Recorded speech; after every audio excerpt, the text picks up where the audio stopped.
çarpar. Sensiz dünya bizlere dar. Selam sana ey kutlu yar. With submission, faith and patience, you conveyed the noble message, brought us light through your guidance. Peace be upon you, my beloved. Ya Habibi, ya Muhammad, ya Nabi, salam alayka. Ya Rasul, salam alayka. Ya Habib, salam alayka. Salawatullah alayka. Ya Nabi, salam alayka. Ya Rasul, salam alayka. Ya Habib, salam alayka. Salawatullah alayka. Assalamualaikum warahmatullahi wabarakatuh. Hari ketiga Madinah kita masih bonus City Tour. Untuk lokasi sebetulnya nanti kita hidupkan lagi. Ada di kurma sekolah masjid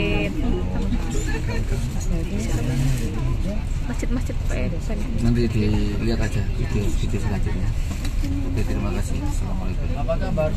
Bismillahirrahmanirrahim. Allahu Akbar. Allahu Akbar.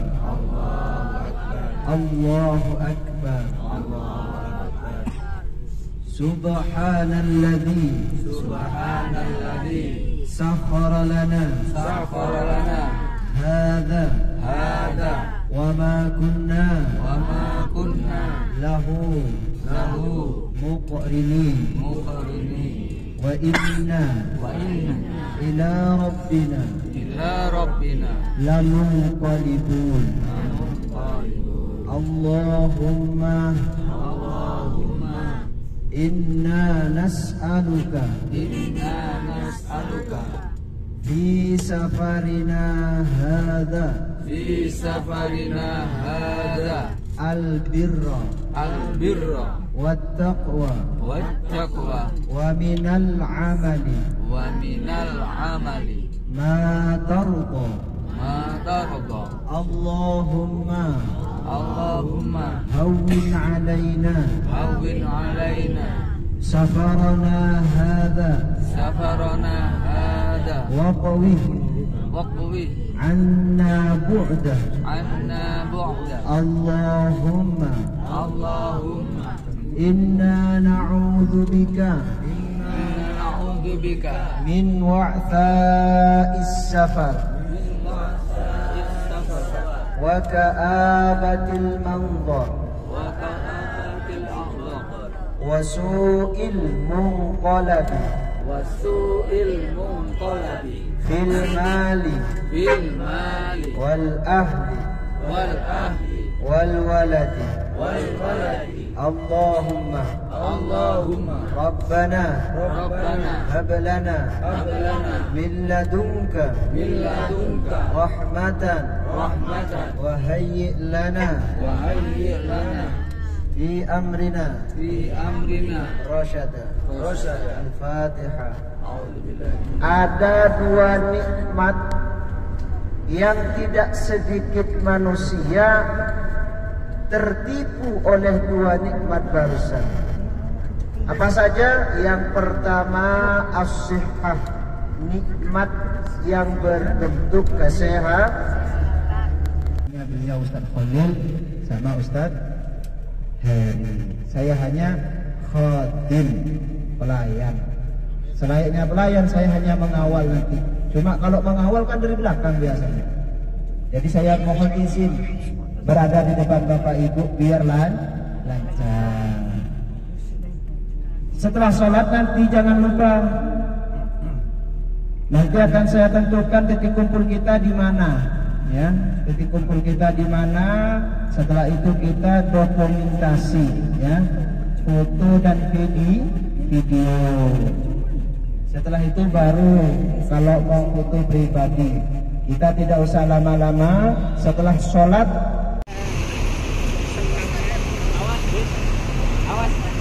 Guys.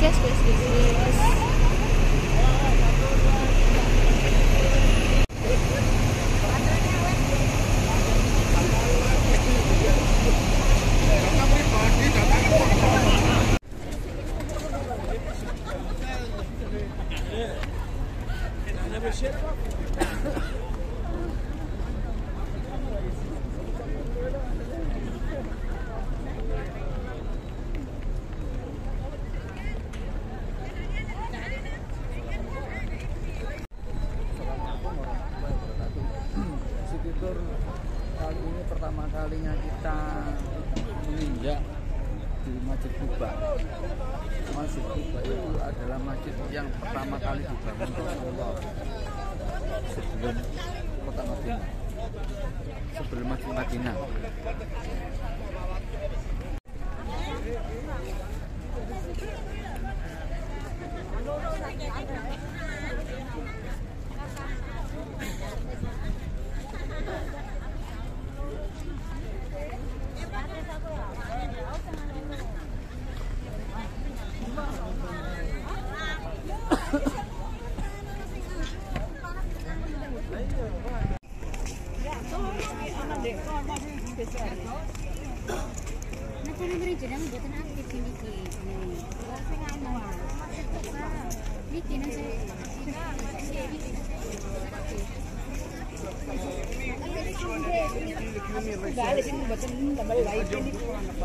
Double wifi.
Sekarang ada di mana, Bapak? Sekarang ada di kebun kurma. Kita mau cari kurma muda. Obat-obatan. Obat-obatan. Obat-obatan buat sehat.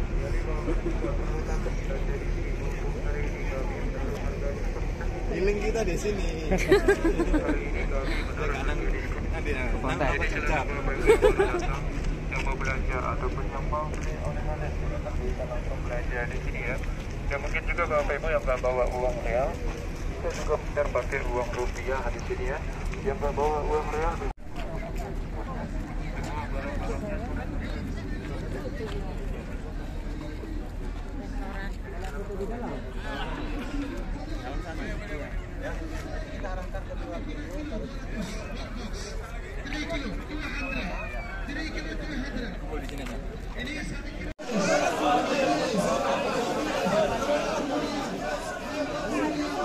Kurma mentah gitu.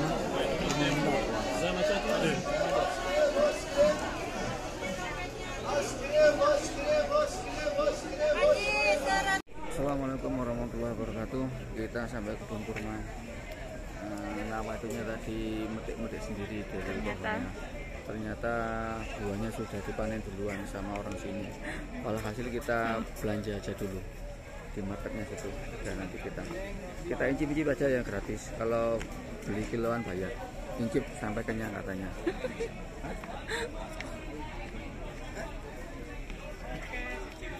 Kita itu masuk ke guling. Gak berbuah sama sekali.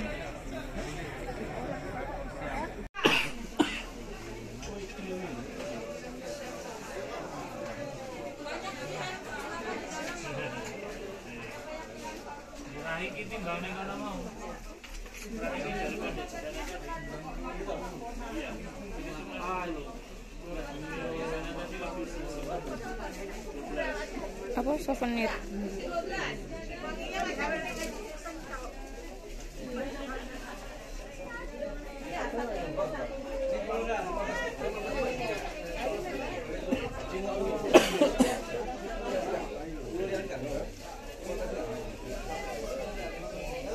Silakan Haji, hampir angkat Haji. Kalau Haji hampir angkat Haji, silakan.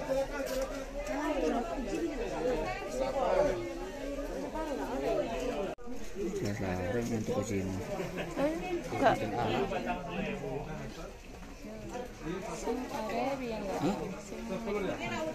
Ya aku remote benar. hadiah kasur roda tasbih ambil silakan hadiah ambil. Udah satu 5 real, 20 real, satu kotak 50 real, isi kulkas. Oh, Mas. Ibu pola ambil hadiah. Udah buat laki-laki perempuan bisa. 50 real. 50 real, isi 12.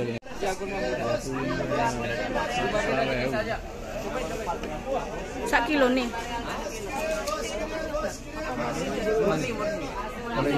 Kalau yang itu campur sekilo. Cobain cip ya. 100.000, di mang ngajak aku malah. Dicampur. 10 real.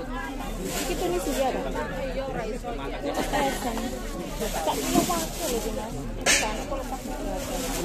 Cobain dulu baju kurma muda, cobain dulu baju kurma muda. 1 kilo campur-campur boleh baju, 1 kilo campur-campur boleh baju. 1 kilo campur-campur boleh baju. Baru jadi mama.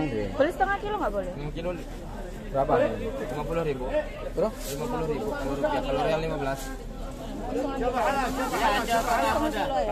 Cobain dulu. Setengah kilo aja campur.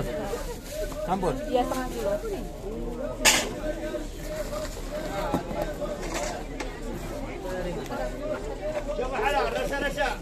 Dicobain dulu baju kurma muda baju. 25 real, rupiah 100.000.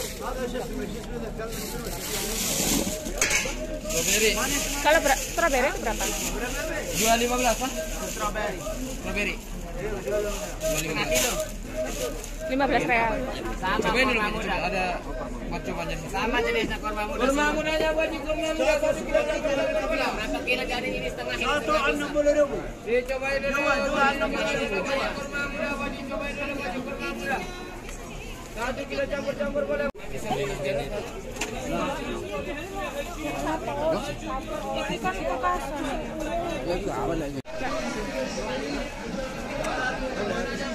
Manis. Hengki ya? kuning. Ya. Kuning nih.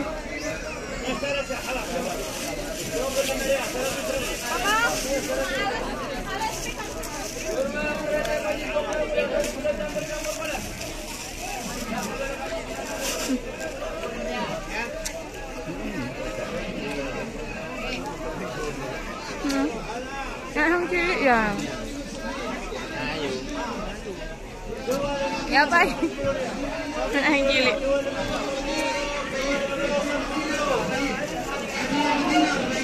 Ay, balik coklat ayo.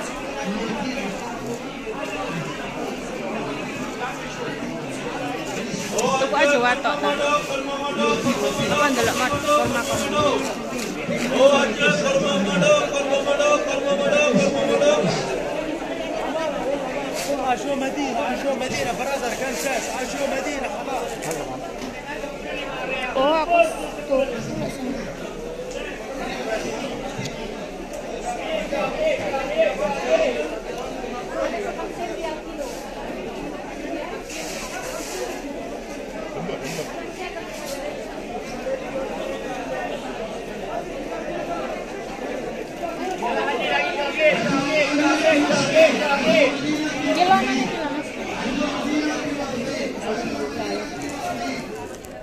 Sama tuh.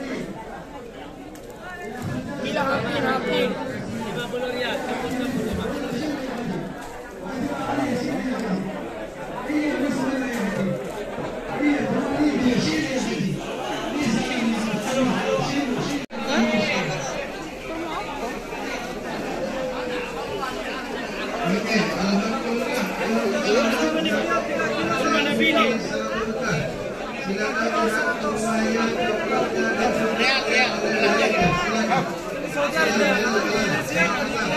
Mana ya itu ada apa namanya?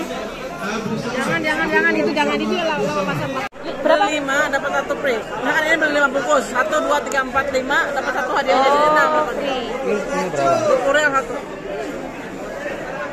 20 Korea 1, kalau 5 kan 100. Tapi Kalau rupiah berapa? Kalau rupiah? harga 90 real. 90.000. Tapi kalau beli dirham lebih murah lagi. Jadi kayak manis. Kayak manis. Aku tahu mangan.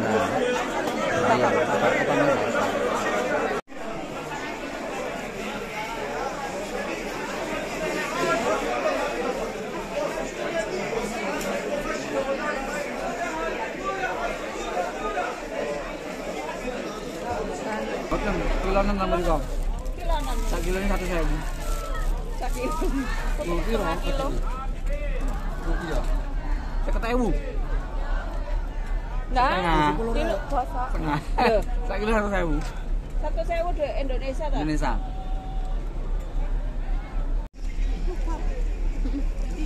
Di sana, kanan jalan. Keluar dari toko. Aku beli setengah. 50. Enggak habis kalau setengah. Kalau satu. Itu kecil, Pak.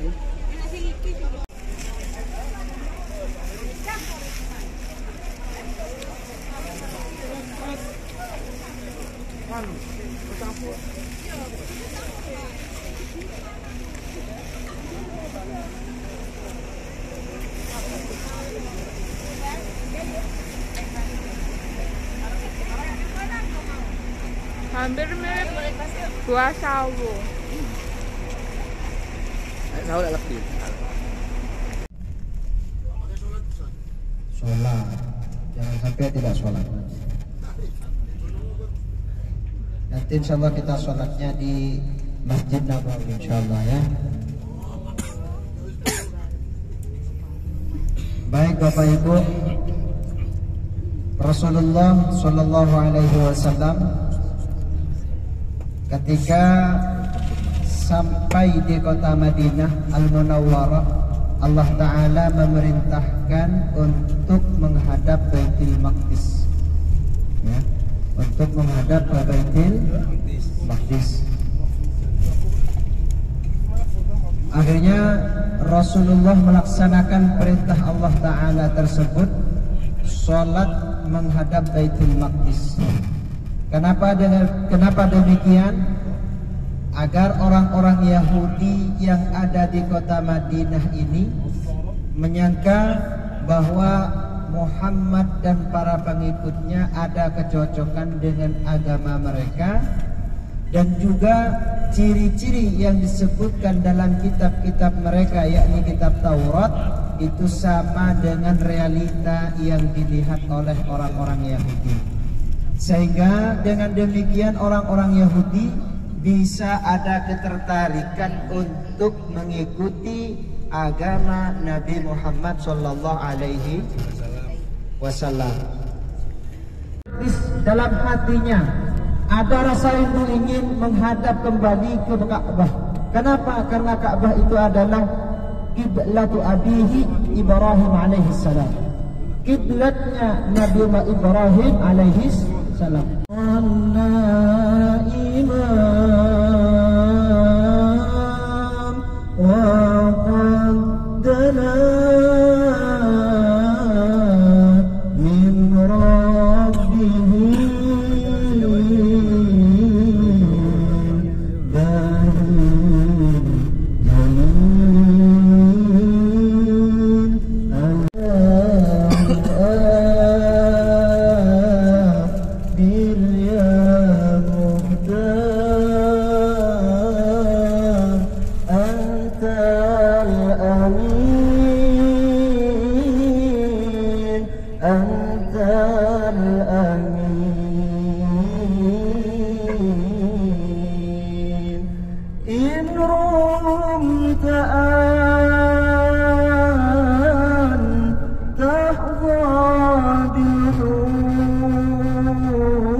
Itu namanya Jabal.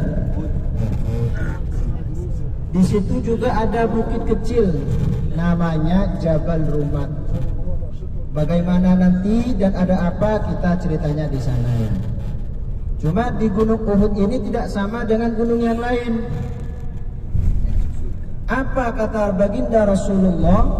Beliau bersabda, Uhuduh jabalun yuhibbuna wa nuhibbu. Gunung Uhud ini adalah gunung yang mencintai kita, aku dan para sahabat. Dan juga gunung yang, dan aku kata Rasulullah, dan kita semua sahabat Rasulullah dan para sahabat mencintai gunung Uhud. Kenapa dinamakan Jabal Uhud?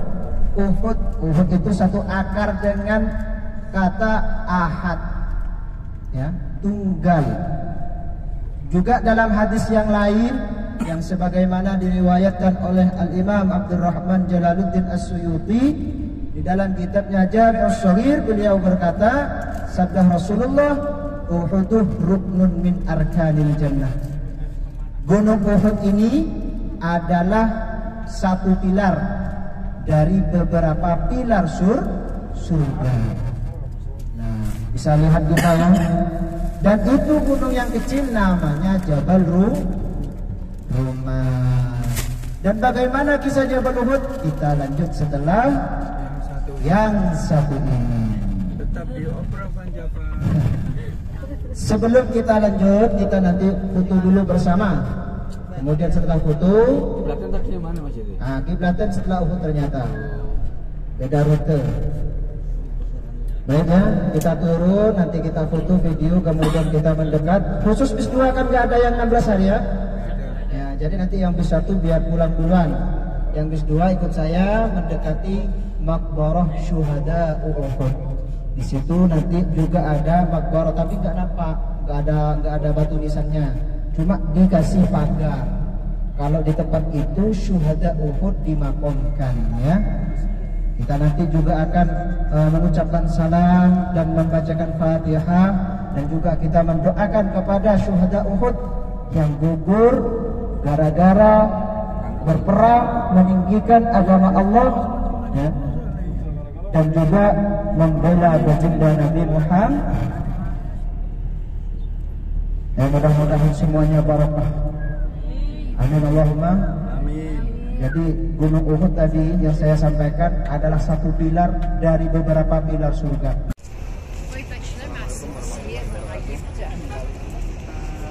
Ke Gunung Uhud.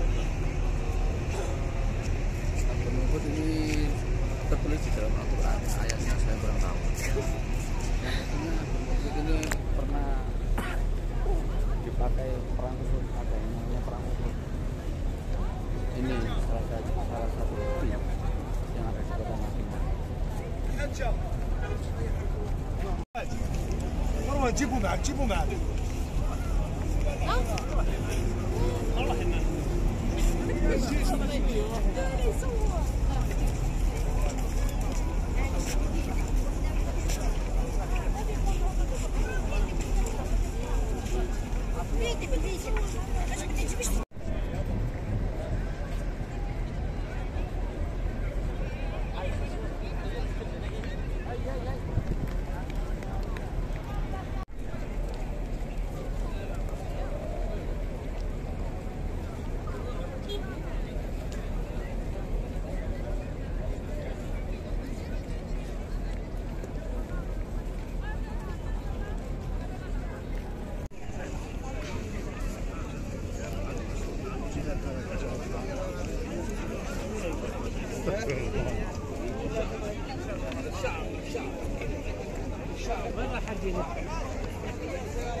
Bapaknya nggak digaya. Kita berada di lembah Uhud, ya, di mana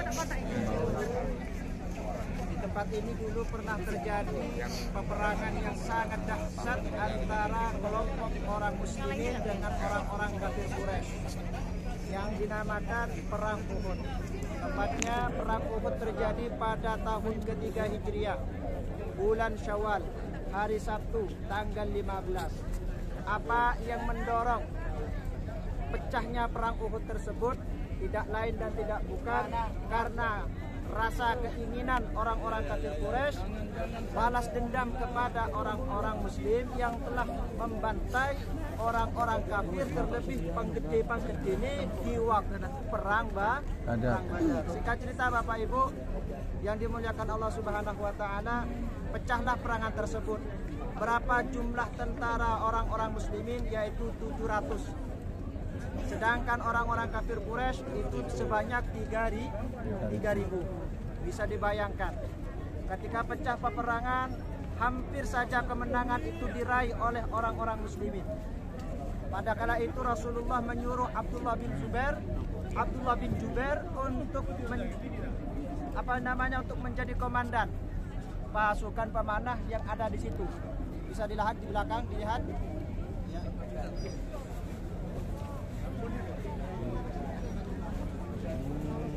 Itu Bapak Ibu, ada bukit kecil namanya Jabal Rumat.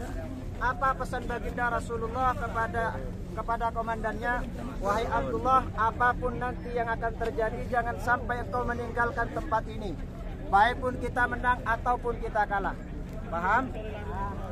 Ketika peperangan terjadi, hampir saja kemenangan itu diraih oleh orang-orang muslimin.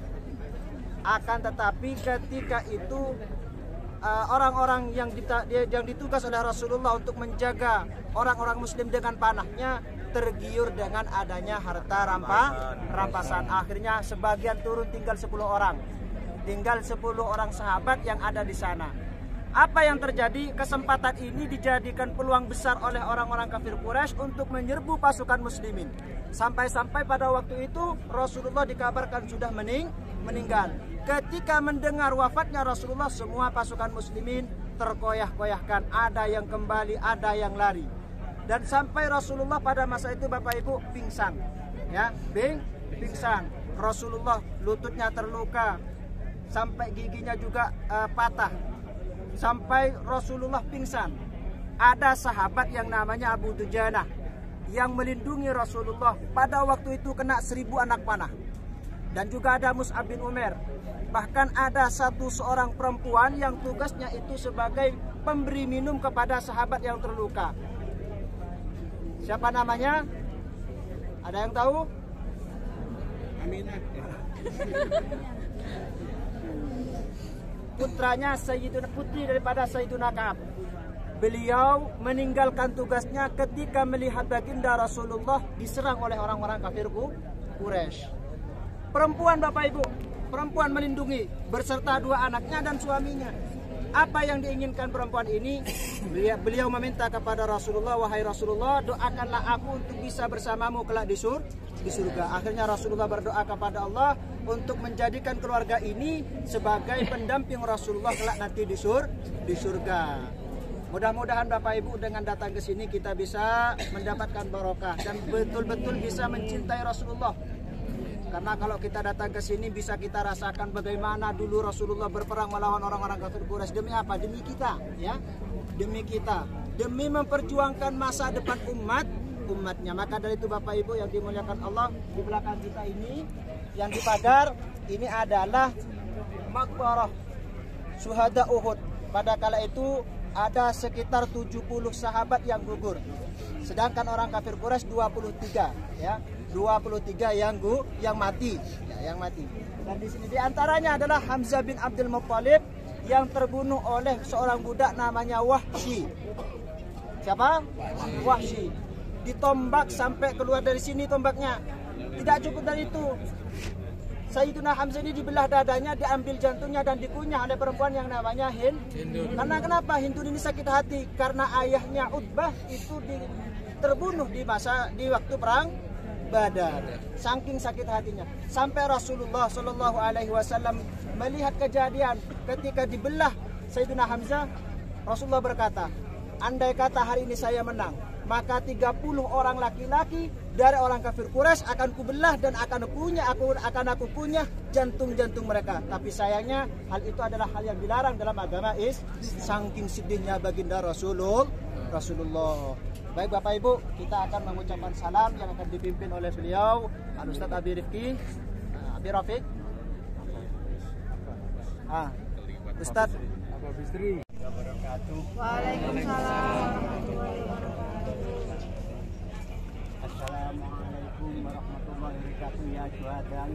Assalamualaikum warahmatullahi wabarakatuh ya syuhada Uhud. Assalamualaikum ya amma Rasulillah. Assalamualaikum ya amma Rasulillah. Jinakum zairin. Ya Allah. Allahumma ighfir lahum. Allahumma ighfir lahum.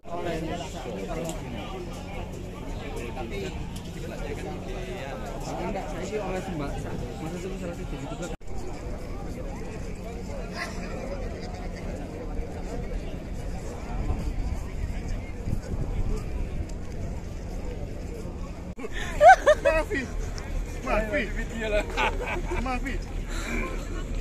Maafi fulus.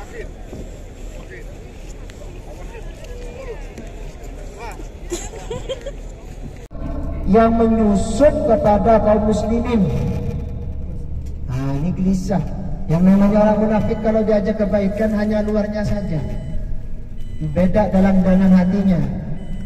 Akhirnya Rasulullah dengan para sahabat sudah berkomitmen untuk melawan dan keluar ke lembah Uhud untuk melawan orang-orang kafir Quraisy. Pada waktu itu Rasulullah keluar dengan orang kafir Quraisy sebanyak 1000. Berapa? 1000 pasukan. Bayangkan 1000 pasukan. Ketika berjalan ada orang-orang Yahudi, orang-orang munafik yang ingin bergabung dengan pasukannya Rasulullah. Nah, ini Bapak Ibu, kita dulu sebelah kiri, ini namanya Masjid Kiblaten. Ayo lihat sebelah kiri. Nah, ini Masjid Kiblaten. Dan sekarang masih dalam tahap pembangunan. Ya, ini masih dalam tahap pembangunan semua. Insya Allah nanti kedepannya sama seperti Masjid Kuba bisa didatangi dan kita bisa sholat di sini. Amin. Allahumma amin. Ya, mudah-mudahan kita bisa datang ke sini Bapak Ibu. Amin Allahumma amin. Datang lagi ke sini dengan keadaan sehat walafiat, uang banyak. Amin Allahumma. Nah, ini. Jadi di bawah itu untuk parkiran mobil, untuk sholat di atas. Dan di sana, di sebelah sana itu akan membangun taman sama seperti di Masjid Kuba. Jadi nanti insya Allah ada parkiran busnya juga. Ini juga, ini pelebaran juga ini untuk disediakan untuk para jemaah yang akan berkunjung ke Masjid Kiblaten. Jadi